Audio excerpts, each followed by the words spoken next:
asiyefaa kafaa.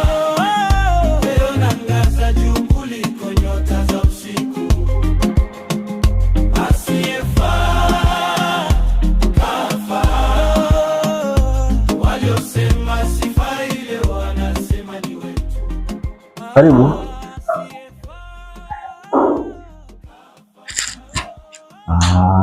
Nimemleta binti yangu kwa ajili ya kumwandikisha shule. Sasa sijui nafasi naweza kupata. Unasema ni binti yako hii? Ya, ni binti yangu. Okay. Nafasi zipo, lakini unakuwa na gharama sana katika shule yangu hapa. Sasa kwa ninavyokuona,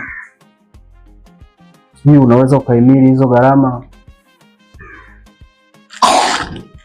Kisha nipo wazi kugharamia gharama zozote na kwa aina yoyote, ili mradi tu mwanangu apate urithi wa elimu. Maana sina kitu chochote kingine cha kumsaidia mwanangu hadi elimu. Niko naomba unisaidie kwa yote. Sawa. Okay, sasa samani, kuna jambo kidogo nataka nikuulize. Hivi huwa unajishughulisha na shughuli gani? Mimi najishughulisha na shughuli za kuokota makopo. Ila kitu nikuhakikishie, nitapambana, nitaleta ada kwa wakati, sitokuangusha tu.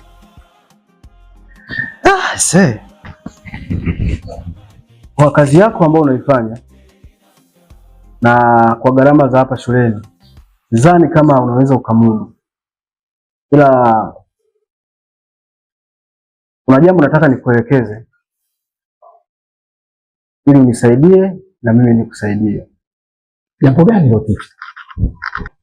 Pale nyumbani kulikuwa na mfanyakazi ambaye alikuwa anahusika na mambo ya kufungua geti na mambo madogo madogo. Lakini mimi nahitaji wewe nikuweke katika ile lengo, ili pesa ambayo nitakayokuwa na kulipa basi kusaidie nilipia ada huyo mtoto. Ticha, ndio kwa umenisaidia sana. Na nakuahidi sitaweza kukuangusha. Naomba nisaidie kwa hiyo. Mimi sina cha kulipa ila Mwenyezi Mungu atakulipa. Basi sawa. Sasa naomba nisubiri hapo nje mara moja, nimpeleke huyu mtoto huko darasani. Haya, twende.